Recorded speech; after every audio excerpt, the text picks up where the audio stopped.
Welcome. Come stand with me for a second, right here at the edge of the river. Because the explainer we're embarking on today, it's not just a review of a text. Honestly, consider this an initiation.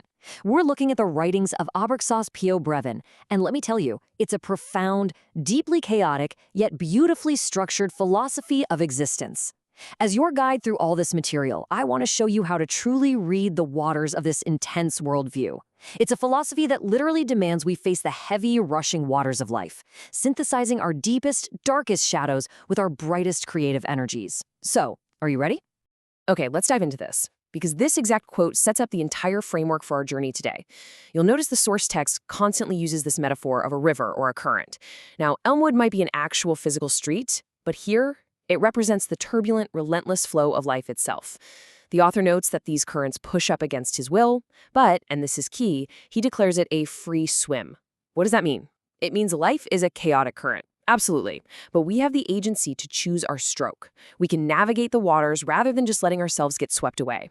We have to learn how to swim through it. So what exactly are we swimming toward? Well, the abraxian philosophy isn't just a bunch of abstract ideas to sit around and ponder. It's a holistic lifestyle of radical self-awareness.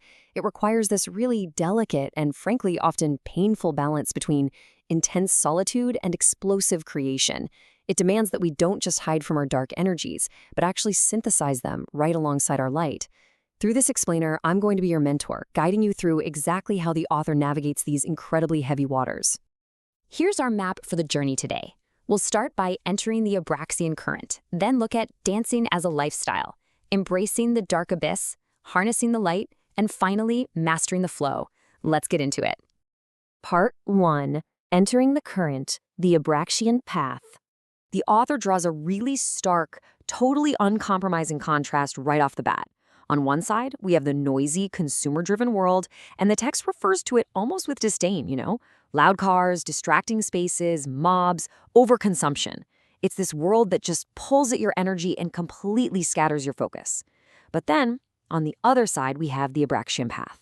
This path demands solitude, extreme minimalism, and above all else, silence. It requires a complete, unbreakable alignment of the will. Basically, to even enter the abraxian current, you have to first actively reject all that noise and choose the focused strength of the solitary path. Part 2. Dancing lifestyle, a state of being. So the crucial point here is we have to completely shatter our preconceived notions of what it actually means to dance. In this philosophy, dancing has absolutely nothing to do with being up on a stage or performing for a cheering crowd. As this quote plainly states, it is a lifestyle. It's a total state of being. It's the way you move through the resistance of the world, the rhythm you use to process pain, and that sheer agility you need to navigate the chaotic currents we were just talking about. Now, to maintain this dance, the author outlines some pretty grueling daily requirements. We're talking about walking 15 miles, that's roughly 30,000 steps every single day, just to physically engage the earth. Fasting to connect with the eternal wisdom of the gut. Strictly prioritizing creation over consumption, and of course, actively rejecting the illusory rules of the crowd. This brilliantly shows how a physical, punishing discipline actually anchors the spiritual flow. I mean, you can't dance this dance purely in your head. Your body literally has to bear the weight of it. Part 3. The dark abyss, facing the shadows. To dance properly in the abraxian flow, you absolutely have to face the shadows first. And the author doesn't sugarcoat the psychological toll this path takes. He openly admits, I grow weary from too much black, silent aloneness. You see, the isolation required to separate from that noisy world we talked about, it brings its own profound suffering. It is a terrifying, deep-in-your-bones weariness. But here's the thing, the text frames this not as a failure, but as an absolute necessity. You simply cannot reach the light without first sitting in that agonizing, silent blackness. And the source material takes this descent very literally. In this incredible, gripping narrative sequence, Abraxas describes entering the emergency room. He's vibrating with his terrifying, manic energy, completely misunderstood by the nurses and the guards. He experiences the hospital as a sort of hellish crossing point. And from there, he actually migrates to a cemetery for cleansing rituals. He speaks of kissing dead men in the graveyard to ding his soul down into the underground, connecting with the earth and the departed. It's an intensely visceral, dark grounding ritual designed to anchor a soul that feels like it's spinning completely out of control. So you might be wondering, why on earth subject yourself to this hospital mania and graveyard darkness? Well, because dying remains not only a prerequisite but a continuous requirement. Now, obviously, this isn't about literal physical death. It's the metaphorical death of the ego, the death of comfort, and the shedding of the lower self. The author insists that facing pain, breaking down, and letting your old self die over and over again is literally the only way to break the chains that keep humanity stagnant. Part 4. Harnessing Light, Triumphant Ecstasy. The author asks a really fascinating, super direct question. What is the purpose of happiness? In a philosophy that is so heavily rooted in painful walking, fasting, and graveyard rituals, where does joy even fit in? Well, the text argues that true, untainted joy is only found after you have fought the devils down in the abyss. Happiness is not just some baseline right we're all handed. It is a hard-won reward. It's like the sun. It only rises because you endured the freezing midnight, you know? Let's move to and see how this builds into actionable philosophy. I mean, how do we actually turn that abyss into light?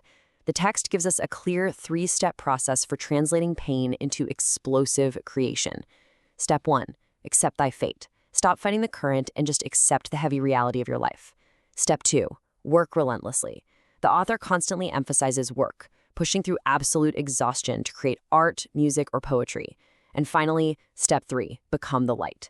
Don't just sit around looking for inspiration. You have to generate it yourself from the friction of your own suffering. When you successfully navigate those steps, you reach the ultimate reward of the ascent. You have this profound realization: I am my sun, my moon, my rising tide at daybreak. At this point, the student of this philosophy becomes entirely self-sustaining. They transform into what the author calls a day star. They start radiating this pure, contagious, almost godly energy that doesn't rely on the external, noisy world for validation at all. They literally generate their own gravity. Part 5. Mastering Flow, Merging Dualities. And this brilliantly illustrates the entire core goal of the abraxian mindset. I shall teach I to dance between light and dark. For light and dark, to create, I must. Notice something really important here. It's not about defeating the dark so you can live permanently in the light. No way. It's about dancing between them. Both energies are absolutely vital. The dark provides the depth, the pain, and the gravity, while the light provides the expression, the joy, and the creation. They completely feed off each other. So, to truly master the flow, we have to understand that the abraxian cycle is a continuous loop. First, we have midnight, that deliberate isolation and painful descent right into the abyss.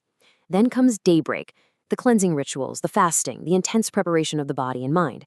And finally, morning, the sunrise, the triumphant joy, and that relentless outpouring of creation.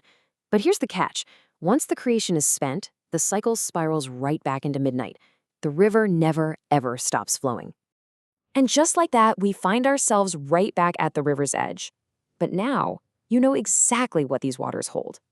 The text challenges the reader one final time, and I want to pose the same challenge directly to you. What's your sacrifice? Is it worth it?